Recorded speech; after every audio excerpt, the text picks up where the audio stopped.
Jadi mulai. Mulai. Yuk. Cek. Bismillah. Assalamualaikum warahmatullahi wabarakatuh. Waalaikumsalam warahmatullahi Waalaikumsalam wabarakatuh. warahmatullahi wabarakatuh. Alhamdulillah, alhamdulillahirabbil alamin. Wabihi nasta'inu ala umuri dunya waddin. Shalatu wassalamu ala asrofil anbiya'i wal mursalin. Nabiyina wa maulana Muhammadin sallallahu alaihi wasallam wa ala alihi wa sahbihi ajma'in wa man istana bi sunnatihi ila yaumiddin. Baik, insyaallah kami dari kelompok yang ke 10 yang beranggotakan Alfiola Dafal Hafid, kemudian saya sendiri Muhammad Abdul Salam dan Noval Asmar Nafi, insya Allah akan mempresentasikan materi tentang Qiraat Ya'qub. Baik, Qiraat Ya'qub dilatar belakangi oleh Allah Subhanahu wa Ta'ala menurunkan Al-Quran untuk dijadikan sebagai pedoman hidup umat Islam yang merupakan mukjizat terbesar yang diterima oleh Nabi Muhammad SAW. Dalam mempelajari Al-Quran, tentu seseorang tidak lepas dari ilmu qiraat, yakni ilmu tentang tata cara membaca Al-Quran. Meski telah banyak kajian tentang ilmu qiraat, namun hal ini masih perlu untuk dipahami lebih lanjut karena mengingat banyaknya ragam cara membaca Al-Quran. Baik pelajaran huruf, tanda wasol, atau waqaf, dan lain sebagainya. Sebagai imam qiraat, Imam Ya'qub Al-Hadrami mempunyai banyak kaidah khusus atau yang disebut dengan al-farish al-huruf. Di antaranya Imam Ya'qub Al-Hadrami membaca Al-Quran surat Al-Baqarah ayat 165 dengan memberikan harokat kasrah pada hamzah inna. Kemudian selain itu Imam Ya'qub Al-Hadrami membaca Al-Quran surat At-Taubah ayat 40 dengan menasabkan huruf ta. Kemudian biografi dari Imam Ya'qub Al-Hadrami itu sendiri ialah mempunyai nama lengkap Ya'qub ibn Ishaq ibn Zaid ibn Abdullah ibn Ishaq Al-Hadrami Al-Basri, lahir di Basrah tahun 162 Hijriah dan wafat pada usia 88 tahun, tepatnya pada tahun 250 Hijriah.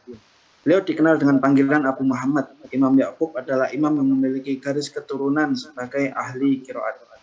Imam Ya'qub merupakan salah satu imam qiraah asyarah, qiraah yang 10. Imam Az-Zahabi mencantumkan Imam Ya'qub sebagai imam qiraat generasi Tobaqot kelima dari kalangan tabi'in. Beliau adalah seorang imam yang muttaqi atau orang-orang yang bertakwa, wira'i, zuhud, dan agamis. Kemudian untuk materi yang selanjutnya kami persilahkan kepada saudara Noval Asmar Nafi. Waktu dan layar kami silakan. Baik, terima kasih. Selanjutnya adalah perjalanan intelektual dari Imam Ya'qub Al-Hadrami. Pada tahun 130 Hijriah, beliau dilahirkan di kota Basrah. Sejak kecil hingga remaja, beliau dibimbing oleh orang tuanya dengan tempaan ilmu dan pengetahuan. Dengan bimbingan yang agamis menjadikan seorang Ya'qub remaja menjadi intelektual muda yang sangat dihormati, utamanya dalam bidang Al-Quran. Setelah menempa ilmu dan pengetahuan dari orang tuanya, Ya'qub remaja melakukan perjalanan intelektual dengan belajar kepada para pembesar ulama Basrah dalam bidang Al-Quran dan qiraat. Ia belajar dan menyetor hafalan Al-Quran kepada guru-gurunya. Yang pertama adalah Abi Al-Munzir Salam bin Sulaiman At-Tawil Al-Muzani. Yang kedua adalah Syihab bin Syurnafah Al-Majashi. Yang ketiga, Abi Yahya Mahdi bin Maimun. Yang keempat, Abi Al-Ashhab Ja'far bin Hayyan Al-Atoridi. Selain belajar kepada keempat imam di atas, diceritakan bahwa beliau belajar langsung tanpa perantara kepada Imam Abu Amr Al-Basri, imam keempat qiraat sab'ah. Perjumpaan Abu Amr dan Ya'qub sebenarnya tidak mustahil sebab beliau berumur 37 tahun saat Abu Amr wafat. Oleh sebab itulah, Imam Al-Jazari menjadikan qiraat Abu Amr sebagai sumber dan pijakan atau asal dari qiraat Imam Ya'qub.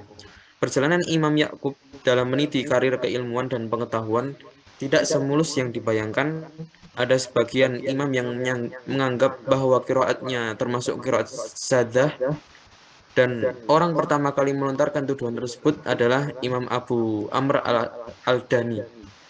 Imam Az-Zahabi menyebutkan bahwa orang yang pertama kali menganggap syadz qiraat Imam Ya'qub adalah Imam Abu Amr al-Dani.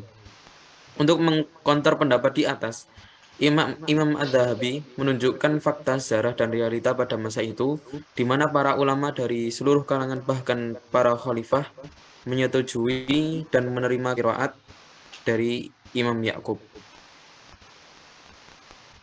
Selanjutnya adalah keistimewaan Imam Ya'qub al-Hadrami. Perjalanan intelektual Imam Ya'qub di berbagai tempat majelis pengajian mengantarkannya pada level yang sangat tinggi kedudukannya. Dia adalah seorang yang paling mengerti tentang qiraat Al-Quran, bahasa Arab, ilmu periwayatan, dialek Arab, dan fikih. Ia menduduki posisi tertinggi dalam bidang qiraat setelah masa Abu Amr al-Basri. Selain dikenal sebagai ahli dan pakar qiraat Al-Quran, beliau juga sebagai imam Masjid Basrah dalam beberapa kurun waktu yang sangat lama. Oleh sebab itu, banyak ulama baik yang semasa maupun yang hidup sesudahnya banyak yang memujinya. Untuk selanjutnya dilanjutkan oleh Mas Dafa. Oke. Selanjutnya, karya dan murid Imam Ya'qub al-Hadrami. Karya-karya Imam Ya'qub al-Hadrami antara lain yaitu membuka majelis pengajian Masjid Jami Basrah, kemudian Al-Jami yang mana di dalamnya terhimpun beberapa perbedaan wajah-wajah qiraat dan menisbatkan setiap bacaan kepada perawinya. Dan kemudian murid-murid Imam Ya'qub al-Hadrami antara lain Muhammad bin Al-Mutawakkil Al-Lu'lu al-Basri, yang kedua Rauf bin Abdul Mu'min Al-Huzaili al-Basri an-Nahwi. Oke, kemudian lanjut. Kesimpulannya yaitu qiraat Imam Ya'qub al-Hadrami adalah qiraat yang ke-9 dari qiraat Asyrah dan merupakan qiraat tambahan dari yang sebelumnya yang hanya 7 ragam qiraat, yakni qiraat sab'ah, dan kemudian ditambah dengan 3 ragam qiraat yang salah satunya adalah qiraat dari Imam Ya'qub al-Hadrami yang berasal dari Basra ini. Abu Hatim As-Sijstan berkata tentang beliau, dialah yang paling mengetahui huruf-huruf, perbedaan-perbedaan, mazhab-mazhab, permasalahan-permasalahan qiraat, mazhab-mazhab nahwu, dan yang paling banyak meriwayatkan Al-Quran dan perkataan para ahli fikih. Kemudian Abu Amr Ad-Dani juga berkata tentang beliau, aku pernah mendengar Thohir bin Ghalbun berkata, para imam di masjid-masjid di Basrah tidak membaca Al-Quran kecuali dengan qiraat Ya'qub. Itu menandakan bahwa Imam Ya'qub al-Hadrami memang benar-benar satu di antara periwayat qiraat Asyrah yang tersebar luas selama ini. Untuk selanjutnya kami kembalikan ke moderator. Baik. Demikian presentasi singkat yang bisa kami sampaikan. Kurang lebihnya mohon maaf. Wabillahi taufiq wal hidayah. Akhirul kalam. Assalamualaikum warahmatullahi wabarakatuh. Waalaikumsalam Waalaikumsalam warahmatullahi warahmatullahi wabarakatuh. wabarakatuh.